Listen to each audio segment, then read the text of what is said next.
삼갈이라는 사사에 대한 이야기입니다. 아마도 사사기에 실린 사사의 기록 중에 가장 짧은 기록이라고 보여집니다. 그래서 이 사사가 등장할 때 이스라엘 백성의 상황이라든가 이스라엘이 하나님 목전에서 악을 저질렀다 이런 말이 없습니다. 모든 사사들에게 나오는 사사의 출신에 대해서도 정확한 서술이 없습니다. 또 어떻게 하나님께서 삼가를 불러서 사사가 되게 하셨는지에 대한 기록도 거의 없습니다. 심지어 이 사사의 출신 지파도 등장하지 않습니다. 단지 등장하는 건 뭐냐면 삼갈이 소를 모는 막대기로 블레 사람 600명을 쳐 죽여서 이스라엘 백성을 구원하였다라는 기록만 있을 뿐입니다. 이 기록이 너무 짧고 단순해서요. 이 기록을 어떻게 봐야 되는지 학자들 간에 논쟁이 있습니다. 그리고 굳이 이 짧은 기록을 넣어야 되느냐에 대한 고민도 있습니다.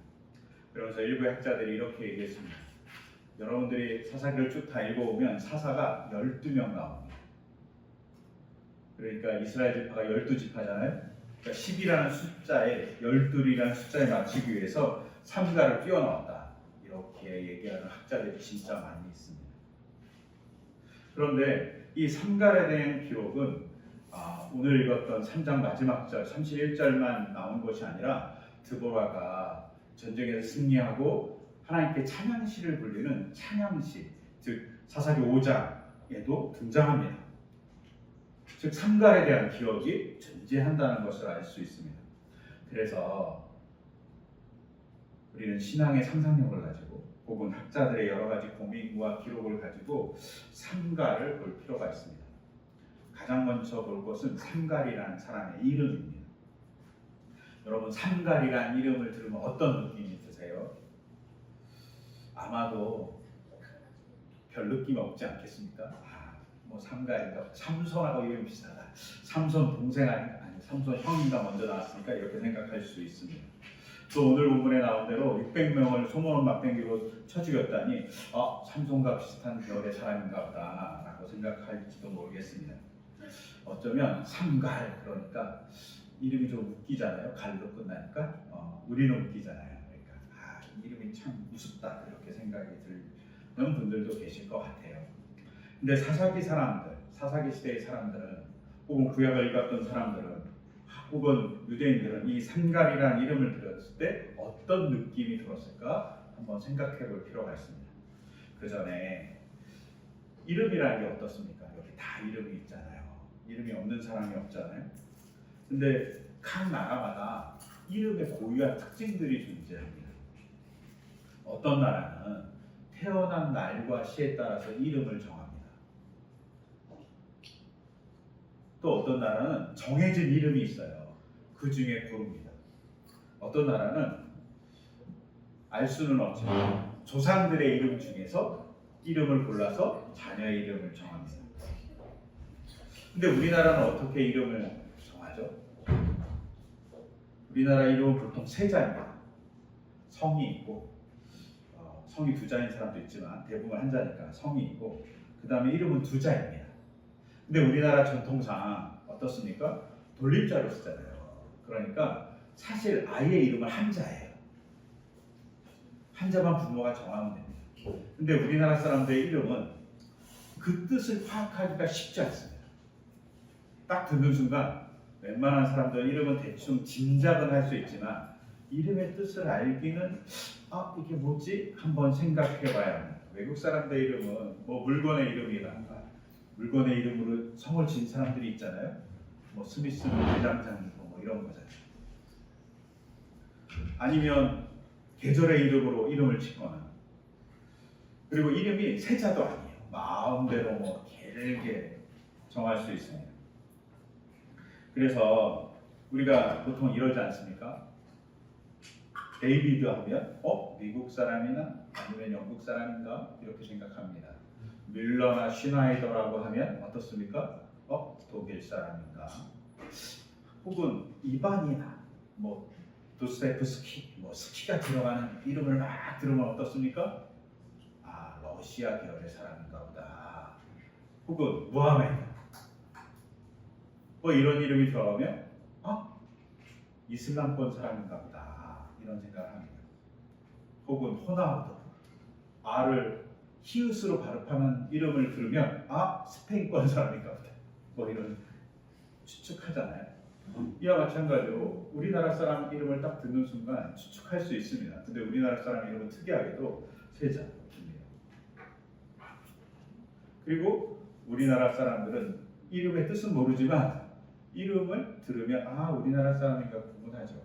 우리나라 사람의 대표적인 이름이 몇 가지 있죠. 그중에 유명한 이름이 저는 철수와 영희 같아요. 친구 중에 있는 분들 있으실 겁니다. 철수.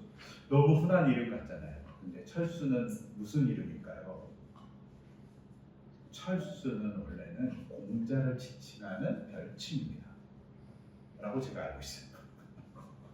철수. 이게 철수의 숫자는 강 이름 숫자예요. 산둥성 근처에 있는 강 이름이 수예요. 그리고 철자는 밟을 철자 혹은 지혜로운 철자라서 철수라는 이름은 무슨 뜻이냐면 산둥성에 있는 수라는 강이 있는 마을에서 태어난 출신의 지혜롭고 현명한 사람이라는 뜻이에요. 그리고 그 사람이 누구냐? 공자였던 거죠. 그래서 공자를 지칭할 때 공자라고 부르기도 하지만 철수라고도 불렀던 겁니다. 그래서 아마도 우리 선배들 아니면 선조들이 자녀의 이름을 지을 때 공자같이 똑똑해라, 공자같이 덕을 쌓아 뭐 이런 의미로 이름을 철수라고 정한 거죠. 되게 멋진 이름이죠. 요새는 너무 희화돼 갖고 좀 그렇긴 하지만 철수라는 이름은 되게 멋진 이름입니다. 더 어떻습니까? 철수의 짝꿍인 영희. 영희는 영자는 대부분 영화로울 영자 아니면 길 영자예요. 그리고 희자는 기쁠 일자 아니면 빛난 희자로 씁니다. 그래서 딸을 낳았는데 자녀가 딸이면 부모가 뭐라고 얘기하냐? 이 딸이 영화롭게 살기를 바란다. 여성이 자기 주도권 있게 살아가지 못하던 시절 여성이 남편을 잘 만나서 죄송하지만 옛날에는 영화롭게 살기를 바래. 그런 마음이 부모의 마음속에 있었던 거죠. 혹은 빛나는 삶을 살기 바래. 즐거운 삶을 살기 바래. 라고 하면서 딸에게 영희라고 붙여준 겁니다. 즉 우리는 이름을 들으면 대충 한국 사람인지 알고 대충 뜻도 알아요. 그래갖고 저 사람 뜻이 뭡니까? 보다 대충 추측합니다. 그리고 한국 사람을 보내요.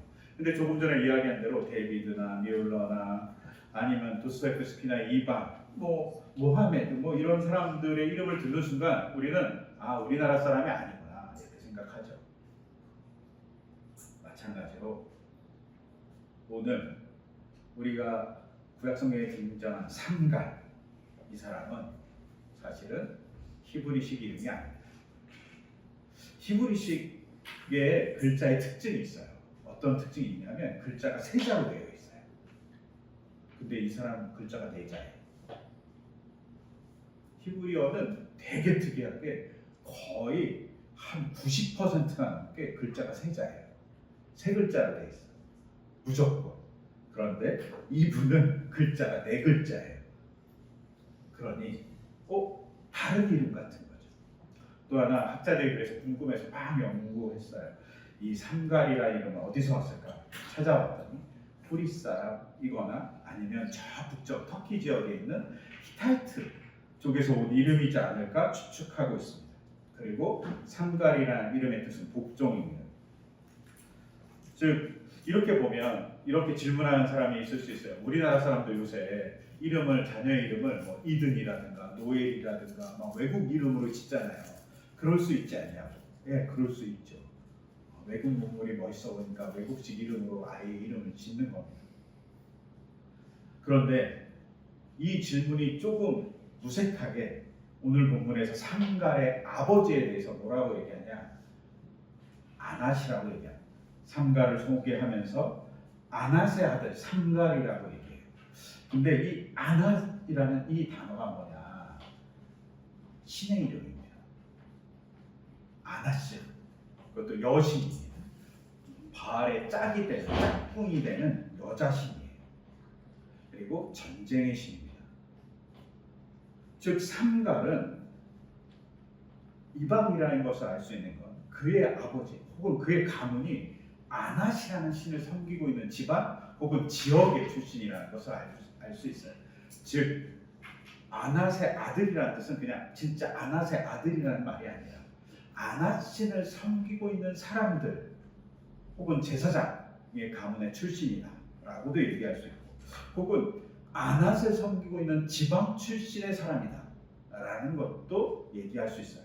즉, 요 두 가지, 삼갈이 외국식 이름이라는 것, 그의 아버지가 아낫이라는 것을 통해서 우리가 알 수 있는 건 삼갈이 이방인이라는 겁니다. 놀랍지 않으세요? 삼갈이 이방인이에요. 그런데 그가 이스라엘의 세 번째 사사가 됩니다. 저는 이 판절에서 엄청난 희망을 봅니다. 이스라엘 사람들이 가나안 땅에 들어간 목적이 뭡니까? 하나님 백성답게 살아서 그 땅을 하나님 땅이 되게 하는 게 목적입니다. 근데 그 땅에 살고 있는 사람이 하나님의 백성이 되는 일, 그것이 정말 그의 목적을 실현한다고 생각합니다. 제가 처음 태국으로 단기 선교를 갔습니다. 그때 만났던 분 중에 하나가 무당이었습니다. 무당인데 예수님을 믿는 무당이에요. 선교사님이 처음 무당을 만나러 간다고 얘기하는 거예요. 그래갖고 너무 기대가 되는 거예요. 야, 무당, 예수님을 믿는 무당이지만 되게 멋지시겠다. 뭐 이런 생각도 하고 그 집이 얼마나 화려할까 이런 생각도 했어요. 뭐 태국의 오지마을로 가고 그를 만난다니, 오지마을로 가면 오지마을에 막 숲속에 들어가고 뭐 그 집이 막 참 멋진 집이겠다 뭐 이런 생각도 하고 기대함으로 갔는데 도로를 따라 쭉 가다 갑자기 어느 집으로 훅 들어가는 거예요. 너무나? 정말 거기인 거예요. 그리고 누군가 나오셨어요. 면바지에 체크무늬 남방을 입고 중년의 남성이 모자를 쓰고, 그것도 야구 모자 같은 걸 쓰고 나오신 거예요. 저분은 누군가 이렇게 기대하는 마음으로 봤는데 그게 무당이었다. 순간 제가 되게 평범하다. 너무 평범하시다. 이런 생각을 했어요. 그리고 그분이 이제 쭉 자기 얘기를 해주셨어요. 자기가 마을의 무당이었다. 마을의 최고의 무당이었다. 그래서 마을의 대소사를 자기가 다 결정하고, 그리고 마을 사람들이 자기가 믿는 신에게 제물을 바칠 때 그 제물을 바치는 모든 일을 자기가 다 집례했다고. 근데 자기가 무당으로 있으면서 딱 한 가지 힘든 게 있었어요. 뭐가 힘들었냐? 항상 불안했다. 왜 불안했냐? 제물로 닭을 바치잖아요. 그러면 내가 믿는 신이 닭을 바쳤다고 싫어하지 않을까? 너무 고민이 되는 거예요. 그리고 다음에 제사를 드릴 때는 돼지를 바치는 거예요. 돼지를 바치고 나서 너무 흡족해요. 근데 순간 또 뒤돌아서면 한 마리를 바쳐하고 싫어하지 않으실까? 이런 생각을 하셨다는 거예요. 그래서 언제나 제물을 바치고 불안하셨다는 거예요. 그런데 어느 순간 그 마을에 선교사가 오셔서 복음을 전한 거죠. 그리고 놀랍게도 예수님을 믿게 되었어요. 자기를 위해서 신이 돌아가셨다는 얘기를 듣고 내가 믿는 신과 너무 다르다. 내가 믿는 신은 항상 뭘 바쳐야지 뭔가 주는 신인데 이분은 먼저 자신을 인간에게 주셨네. 그리고 사랑한다고 얘기하셨네. 그리고 뭐 바라는 게 없네.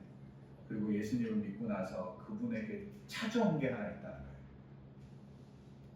그분에게 찾아온 게 뭐냐? 불안이 없었다. 예수님을 믿고 나서 자기는 불안하지 않다.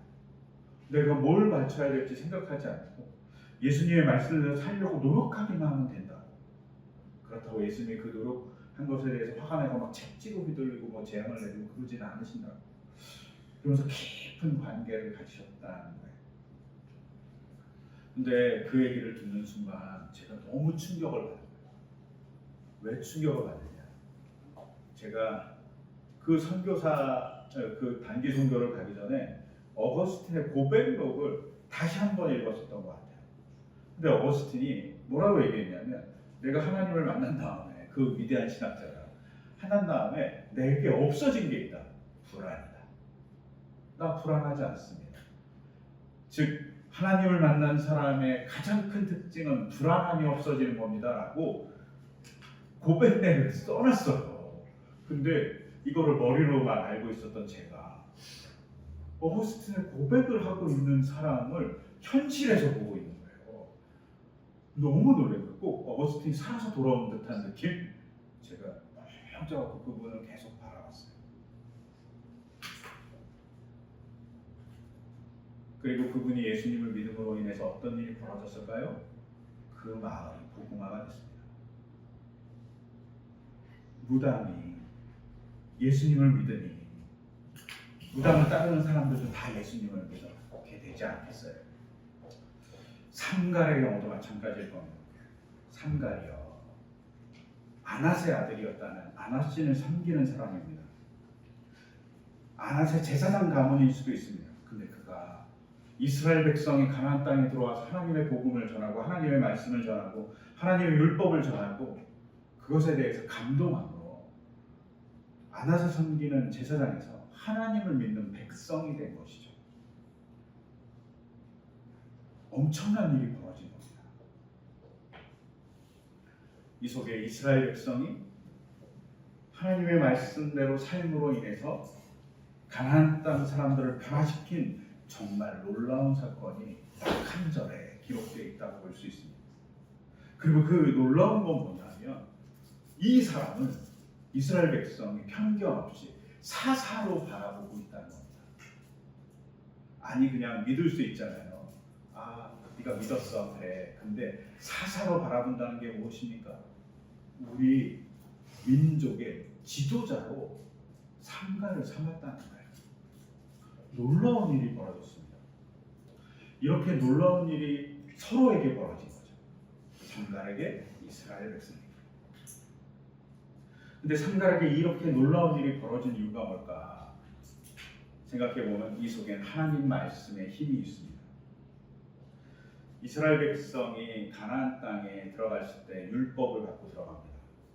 이거 왜 중요하냐? 하나님이 이스라엘 백성이 가나안 땅에 들어간 다음에 율법을 주신 게 아니라 가나안 땅 들어가기 전에 율법을 계속 말씀하시고 가르친 다음에 들여보냈습니다. 처음 출애굽해서 한 3개월 동안 45일 동안 가고 시내산에서 11개월 동안 율법을 배웠습니다. 그리고 율법을 잘 실천하지 못하니까 광야에서 38년 동안 헤매면서 율법을 배웠습니다. 심지어 광야의 마지막 순간 가나안 땅을 들어가기 전에 모세가 신명기라는 책을 쓰면서 하나님의 율법이 어떤 것인지 해석해 줍니다. 그리고 이스라엘 백성이 가나안 땅에 들어온다면 어떡합니까? 아이성을 전역한 다음에 그 다음에 세겜으로 가서 율법을 낭독합니다. 그리고 율법대로 살기로 다짐합니다. 그 다짐한 행동, 율법대로 살고자 했던 그 도전이 누구를 감동시키냐? 삼가, 아낫의 제사장 혹은 아낫을 섬기는 사람들의 지역을 변화시킵니다. 왜 이렇게 변화시킬까요? 하나님의 말씀에 힘이 있기 때문입니다. 저는 가끔 성경을 보면 성경은 혁명적인 책이라고 생각합니다. 성경을 제대로 알면 너무나도 두려운 책이고 야 이건 금서로 해야 될 정도로 야 이건 읽히면 안 되는 책이라고 생각합니다. 그 정도로 혁명적이고 놀라운 책입니다. 삶 전체를 뒤흔들 수 있습니다. 사회 전체를 흔들 수 있어요. 이대로 산다는 건 엄청난 도전이기 때문입니다. 단순한 예로 이렇게 볼 수 있어요. 사사시대, 가나안 문화에 영향을 줬던 메소포타미아 문화, 그리고 이집트 문화가 팽배했던 그 시절 가장 큰 사건 혹은 가장 큰 이야기는 뭐냐면 창조 이야기예요. 근데 이집트도 그렇고 메소포타미아도 그렇고 인간을 왜 창조했을까요? 인간을 창조시킨 이유는 인간을 일시키려고 하는 겁니다. 도시를 건설하고 그리고 신에게 제물을 바치는 일을 인간에게 시키기 위해서 인간을 창조했습니다. 이것을 기록해놔요. 그리고 이것을 읽혀요. 왜 그렇게 하겠습니까? 지도자들이 백성들을 쉽게 부려먹으려고 합니다. 백성들에게 노동을 시키면서 야, 신이 우리를 이렇게 노동하라고 만들었어 라고 지금 속된 말로 가스라이팅 하는 거예요.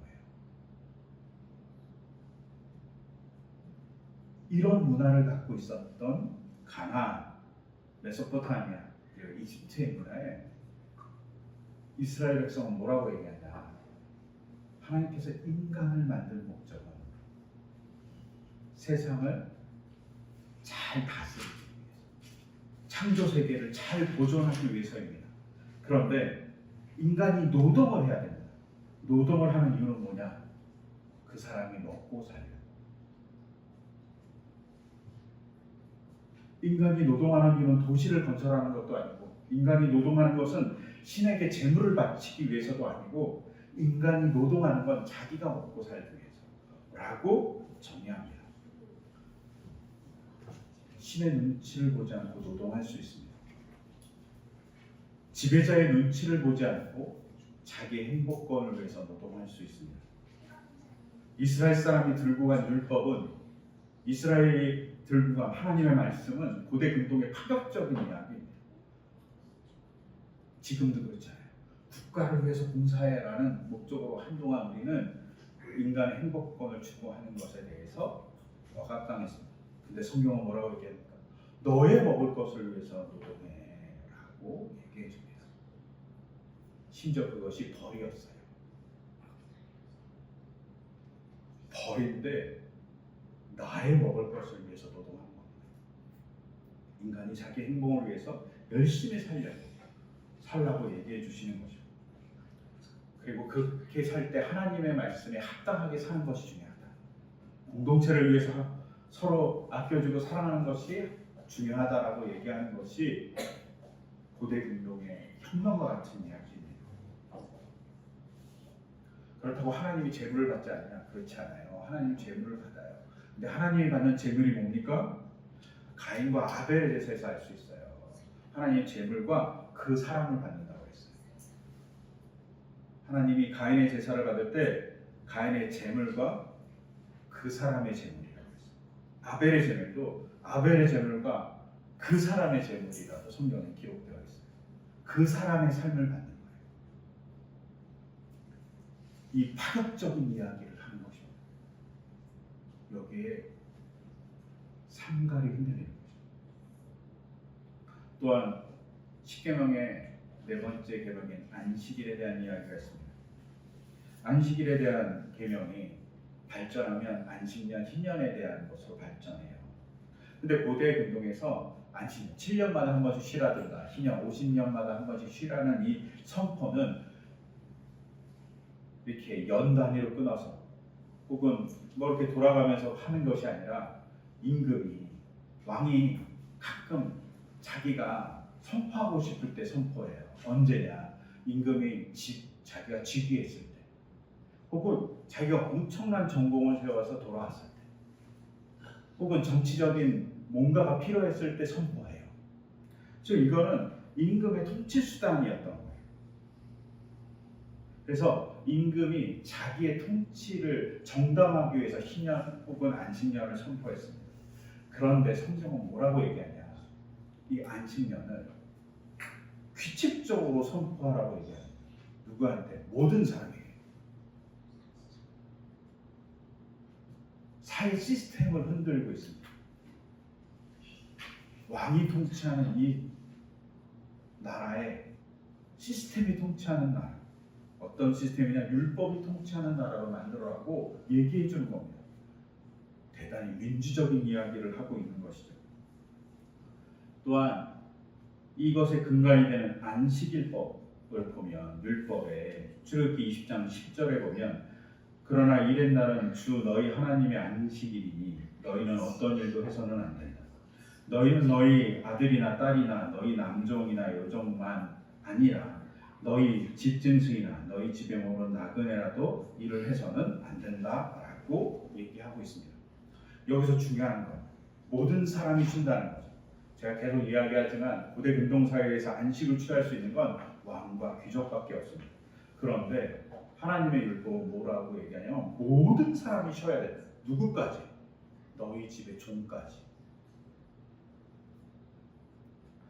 이거는 고대사의 최초의 인권 선언 같습니다. 인권을 존중해야 된다. 쉴 권리를 보장해줘야 된다라고 얘기하고 있는 것이죠. 근데 여기서 멈추지 않습니다. 뭐라고 얘기하냐? 너희 집의 동물, 집짐승도 쉬게 해야 돼라고 얘기합니다. 짐승은 뭡니까? 잡아먹는 것에 지나지 않고 노동시키는 생물에 지나지 않습니다. 그런데 그 생물조차도 쉬게 해야 한다라고 생물의 쉴 권리를 얘기합니다. 혁명적인 이야기를 하고 있는 겁니다. 더불어서 보편성도 이야기합니다. 어떤 보편성을 얘기합니까? 안식일종 맨 끝에 뭐라고 되어 있냐? 너희 집에 머무르는 나그네도 일을 해서는 안 된다. 나그네가 어떤 사람입니까? 이방인입니다. 이방인도 보편적으로 쉼의 권리를 얻을 수 있다. 모든 사람이 평등하다는 거죠. 우리 민족만 대우받아야 돼 이런 말이 없다는 겁니다. 우리 국가만 대우받아야 돼 이런 말이 없고 모든 사람이 차별 없이 하나님 법 안에서 쉼을 누릴 수 있어야 한다라고 얘기합니다. 최근 들어서 종교의 이름으로 차별을 언급하거나 혐오를 언급하는 사람들이 있습니다. 이거는 정말 성경을 모르시는 거예요. 성경은 이렇게 얘기하지 않습니다. 성경의 근간이 되고 핵심이 되는 십계명은 차별하지 말라고 가르쳐요. 보호해주고 아껴주라고 얘기합니다. 이런 혁명적인 이야기를 삼갈이 받은 거죠. 그리고 그 혁명적인 이야기대로 살아가는 이스라엘 백성을 통해서 하나님을 만나게 되니 이방 신을 섬기던 삼갈이 하나님을 믿는 사람이 되고 심지어 그가 사사가 됩니다. 근데 그가 사사가 되는 것을 인정하는 이스라엘 백성이 저는 개인적으로 영적인 사람들이라고 생각합니다. 우리가 영적인 사람 그러면 하나님도 직접 계시해가지고 소통하는 사람 이렇게 얘기하기도 하고 기도를 열심히 해갖고 영안이 뚫려갖고 독심술을 하듯이 뭘 보는 사람이라고 생각할 수도 있어요. 그러겠죠. 근데 저는 개인적으로 영적인 사람은 하나님의 말씀대로 살아가는 사람이라고 생각해요. 그리고 하나님의 시각으로 세상을 볼 줄 아는 사람이라고 생각합니다. 삼갈이 사사로 부름받았습니다. 사사는 자기가 사사가 되겠다고 해서 사사가 되는 게 아니라 사사기에 의하면 하나님이 불러서 사사가 됩니다. 근데 이스라엘 백성이 이방인, 그것도 이방인의 제사장일지 모르는 사람이 사사가 되어서 이스라엘 사람들 앞에 등장했습니다. 그리고 삼갈이 사사야 라고 얘기하는데 거기에 돈이 나옵니다. 이걸 쉽게 비유하자면 우리나라의 대통령 선거에 외국인이 등장한 겁니다. 그리고 그 사람을 찍으라고 얘기하는 거예요. 찍겠습니까? 외국에 팔아볼지 모른다고 난리가 나지 않겠습니까?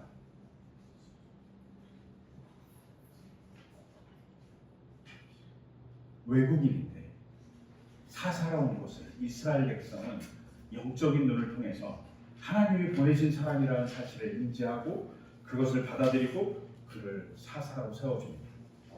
자기 삶에 판단하는 자로 세워주는 겁니다. 놀라운 일이 벌어진 거죠.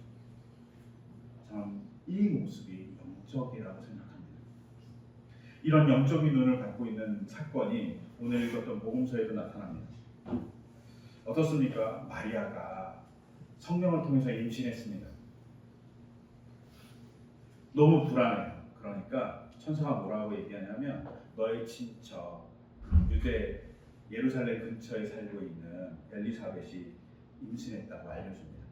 그리고 찾아가라. 그러자 마리아가 부랴부랴 막 찾아갑니다. 근데 엘리사벳이 마리아를 딱 보자마자 결혼도 안 했는데 임신했어요. 또 종혼 기간인데 임신했어요. 아, 너는 제대로 못 살았구나 하면서 내치면 어떻겠습니까? 말도 안 되겠죠. 오늘 읽었던 복음서에 의하면 마리아가 찾아와서 누나 인사를 드릴 때 엘리사벳이 뭐라고 얘기했냐? 내 태중의 아이가 기뻐서 뛰노는 것을 내가 알았다. 근데 뭐 태중의 아이가 인식해갖고 기뻐서 뛰노라고 했습니다. 막 뱃속에 있는 세례 요한이 엄마 예수님이 왔어 막 기뻐해 막 이렇게 얘기했겠습니까? 저는 그러지 않았을 거라고 생각해요. 태중의 아이가 뛰놀 수 있죠. 근데 그 뛰노는 태중의 아이의 그 느낌을 영적인 엘리사벳은 기뻐한 것으로 인식합니다. 아, 하나님이 마리아라는 메시아를 임신한 내 친척을 나에게 보내줬구나 라는 것을 인식하게 합니다. 그리고 복되다고 찬양합니다. 이거에 비해서 조금 영적이지 않은 사람이 있습니다. 누구냐? 마리아의 남편 요셉입니다.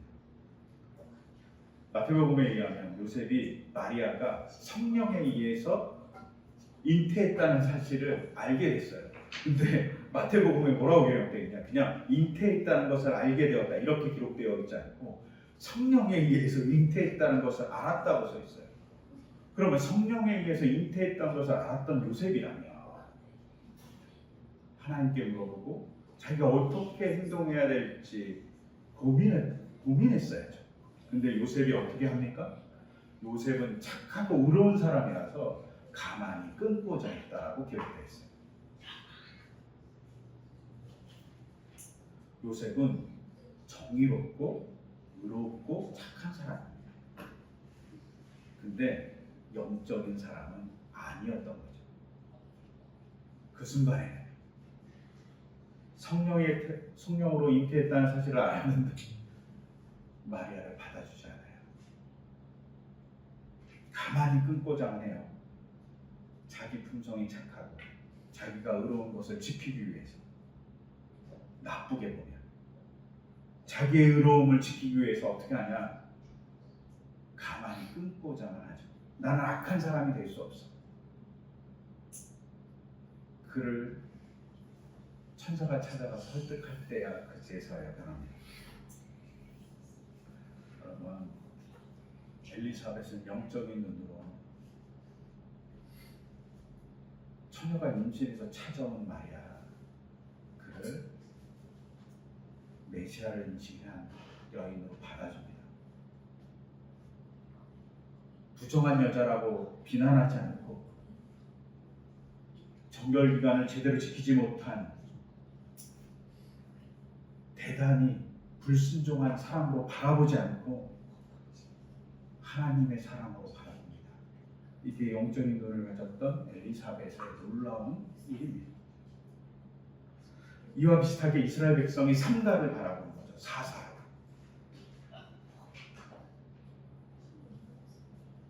그래서 이스라엘 백성이 하나님의 백성답게 가나안 땅에 살아갈 수 있었던 것이죠. 그래서 블레셋 사람들의 압제에서 구원받을 수 있었습니다. 여기서 한 가지 더 중요한 건 삼갈이 상대한 사람이 블레셋 사람들이라는 거예요. 블레셋 사람들은 강력한 적이었을 거예요. 이 사람들을 학자들이 뭐라고 부르냐면 해양 민족이라고 불러요. 왜 해양 민족이라고 부르면 어떤 민족이 이동하잖아요. 그러면 이동할 때 흔적이 남아요. 그 흔적이 뭐냐? 토기입니다. 토기는 잘 안 썩으니까 이렇게 민족이 이동하면 그 사람들이 쓴 토기가 남아요. 근데 이 블레셋 사람들이 쓰고 있는 토기는 이스라엘 지역 그쪽에서 발견되고 해안에서만 발견돼요. 그리고 나머지 지역에서는 발견이 안 되는 거예요. 갑자기 바다를 건너와서 온 사람들이라는 거고 추측한 거죠. 왜? 이들이 해안 지역에 있고 그리고 토기는 그쪽에서만 발견되고 다른 데는 발견이 안 돼요. 그래서 학자들이 이들을 해양 민족이라고 정의했어요. 근데 이들이 아마 철기를 사용했던 것 같아요. 엄청난 문화죠. 이스라엘 백성이 다윗 시대까지도 철기를 사용하지 못했는데 이들은 철기를 사용했습니다.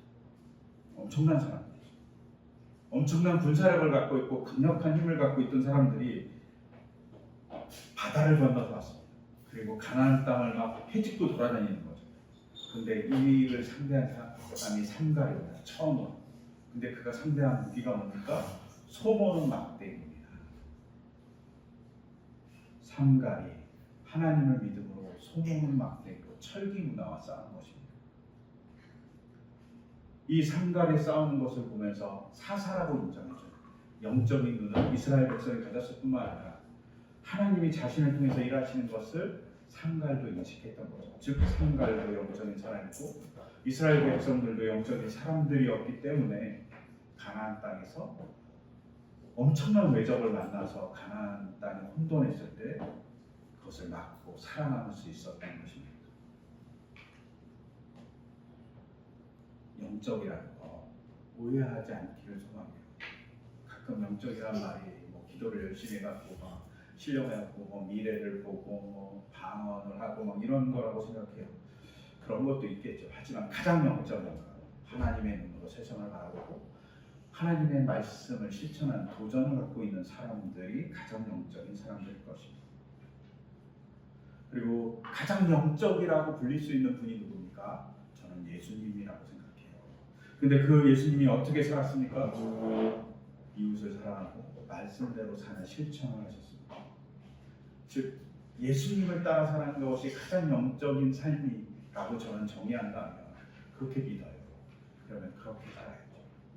예수님이 보여준 대로 누군가를 사랑하고 자기 것을 나눠주고 사람들이 업신여긴 사람을 위로하고 사람들이 참대하고 무시했던 사람을 귀하게 여기는 것, 그것이 예수님이 보여줬던 삶입니다. 그 영적인 삶을 살아가는 것이 우리의 몫입니다. 삼갈에 대한 기록은 성경에 단 한 절 있습니다. 이 기록이 저는 희망이라고 생각해요. 이방인까지 사사로 만들 수 있는 하나님의 율법이 있었고 그 율법을 실천하는 이스라엘 백성이 있었기 때문입니다. 그리고 물리적인 정복이 아니라 하나님의 율법이 정복하는 것을 시도했던 이스라엘 백성이 있었다는 증거이기 때문입니다. 이 증거가 이 땅을 하나님 나라로 만들어가는 우리에게도 보여지는 증거입니다. 우리가 뭐 물리적으로 뭐 할 수 있겠습니까? 근데 하나님의 말씀을 실천하는 작은 시도로 우리가 나갈 때 우리를 통해서 하나님의 나라가 이 땅에 조금씩 구현되는 놀라운 사건이 있게 될 겁니다. 그럼 우리가 되기를 소망합니다. 이스라엘 백성이 가나안 땅에 들어가서 하나님의 백성으로 사는 이방인인 삼갈도 하나님을 믿고 이방의 제사장일지 몰랐던 삼갈도 사사가 되었습니다. 그런 변화를 일으키는 그 일이 우리를 통해서 우리 교회를 통해서 있기를 소망해요. 기독교인 그렇게 살아야 된다고 생각해요. 그 부담감을 안고 살아가기를 소망해요. 이게 부담감이었으면 좋겠어요. 저는 항상 부담감이에요. 그런 거룩한 부담감을 안고 우리가 살아갔을 때 하나님의 역사가 우리 통해 있을 거라고 믿습니다. 그 일을 해나가길 소망하며 이 시간 제가 기도드리겠습니다. 하나님, 삼갈을 통해서 놀라운 역사가 이스라엘 땅에 존재했습니다. 이스라엘 백성이 작지만 하나님 말씀대로 살려고 할 때 이방신을 섬기던 그가 하나님의 백성이 될 뿐만 아니라 사사로 구원받았습니다. 이런 놀라운 기적과 같은 일이 우리에게도 있기를 소망합니다. 우리 사회가 하나님을 믿는 사람들의 행동을 통해서 하나님의 나라가 되어가기를 소망합니다. 그런 일을 해나갈 수 있도록 우리를 붙들어 주시고 우리를 통해서 역사해 주시기 소망합니다.